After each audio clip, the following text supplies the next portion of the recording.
much as I've been a big fan of Rocky Horrors, and everybody knows what a fan of Rocky Horror I am, I have to tell you that when it comes to the music of Shock Treatment, I've listened to the music of Shock Treatment more than I listen to the music of Rocky Horror. Shock Treatment's wild. I mean, because Brian's lyrics are extraordinary. He's, I think, the best lyricist ever.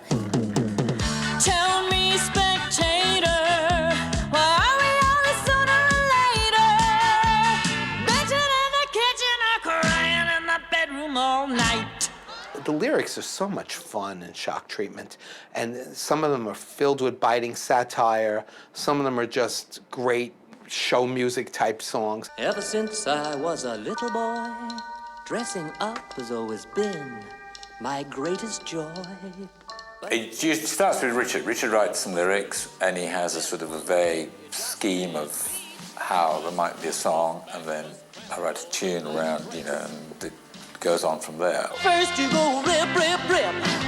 Then you go snip, snip, snip. Then you're whipping a zip, zip, zip.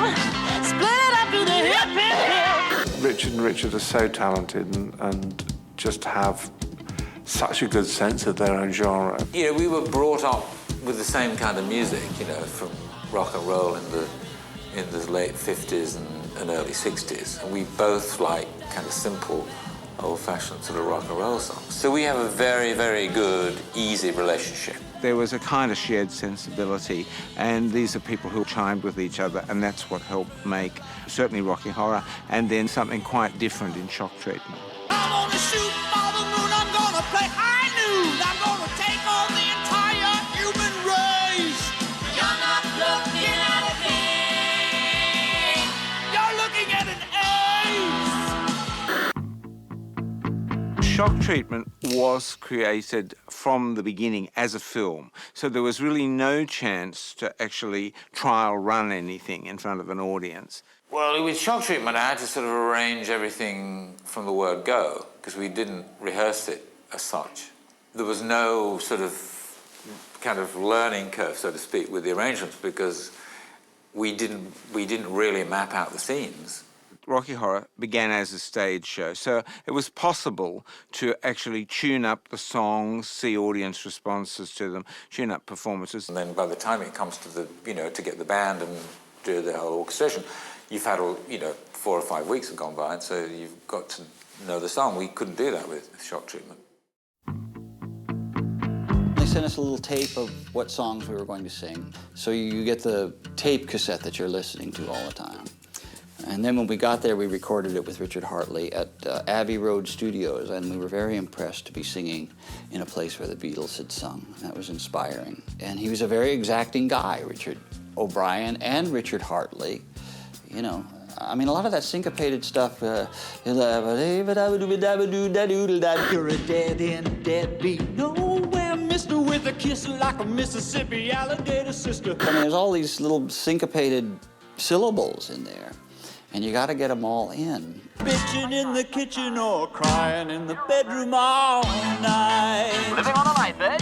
Bitching in the kitchen is fun because it's just so silly. It's an amazingly clever, witty, fun song. Well, you know, it's Richard's obsession with the American dream, really. You know, there's every single product in there that, you know, the happy household would have. I think my heart has to rest with Bitchin' in the Kitchen, both lyrics and the song.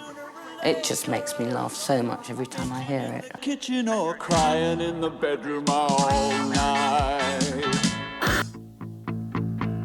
I think the most challenging song to shoot was Denton, which is kind of the opening number, because it involved a lot of different setups and sets. Because what we were doing with that song was introducing the audience to the concept of the town, which happened to be a TV set.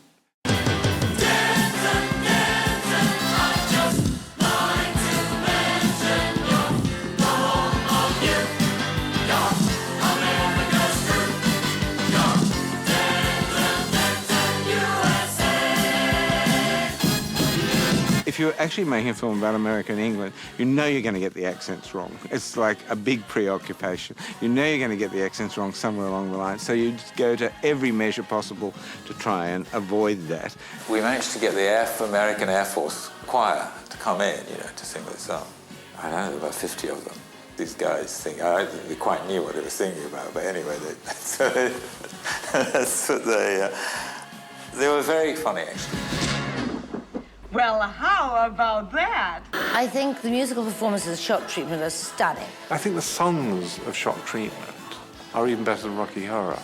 I think there's a maturity in the songs that they wrote for Shock Treatment. You have to listen to Shock Treatment a couple times to really get it. And then when you get it, it's great.